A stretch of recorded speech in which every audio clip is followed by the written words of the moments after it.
Manila. Pagbasa sa Aklat ng Kawikaan, Kabanata 10, Talata 1 hanggang 32.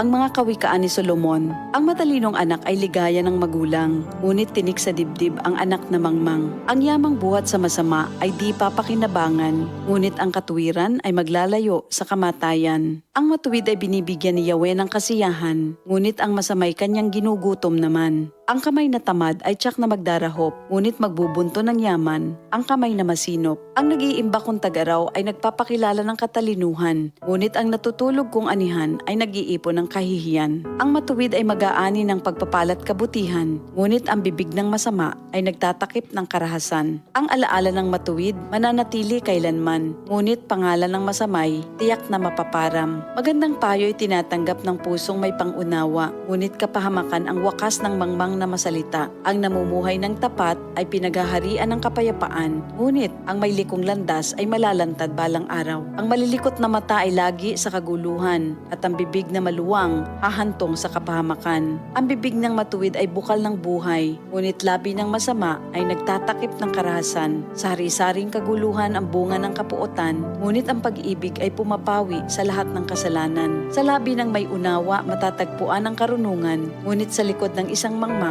pamalo ang kailangan. Ang taong matalino'y nag-iimpok ng karunungan, ngunit ang salita ng mangmang ay nagdadala ng kapahamakan. Ang kayamanan ng mayamay matibay niyang tanggulan, ngunit ang kahirapan ng yagit ay kanyang kapahamakan. Ang kinikita ng matuwid ay nagbibigay buhay, ngunit ang sama-sama winawalda sa kasamaan. Ang nakikinig sa payo ay nasa daan ng buhay, ngunit ang ayaw sumunod ay tungo sa pagkaligaw. Ang nagtatanim ng puot ay puno ng kasinungalingan. Ang naninira sa kanyang kapwa ay isang taong mangmang. Ang taong masalita ay malapit sa pagkakasala, ngunit nagpipigil ng dila ay dunong ang pakilala. Ang dila ng matuwid ay tulad ng pilak na mahalaga, ngunit ang puso ng mangmang ay basura ang kagaya. Ang labi ng matuwid sa marami ay pakinabang, ngunit ang mangmang ay namamatay ng walang karunungan. Ang pagpapala ni Yahweh ay kayamanan na walang kasamang kabalisahan. Ang paggawa ng kasalanan ay kasiyahan ng masama, ngunit ang mabuting asal, kasiyahan ng may unawa. Ang kinatatakutan ng masama ay magaganap sa kanya, ngunit ang hangarin ng matuwid ay matatamo niya. Tinatangay ng hangin ang taong masama, ngunit ang matuwid ay gusaling di magiba. Kung paanong ang usok ay nakakaluha, ang suka ay nakakangilo, gayon ang tamad na alipin sa kanilang mga amo. Ang paggalang at pagsunod kay Yahweh ay nagpapahaba ng buhay, ngunit ang mga araw ng masama ay hindi magtatagal.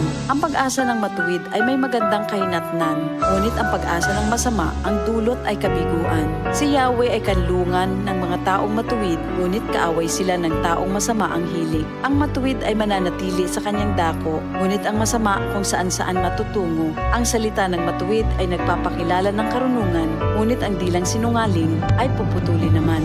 Ang salita ng matuwid ay palaging angkop, ngunit ang salita ng masama ay puro paninira. Ito ang salita ng Diyos. DCXL 558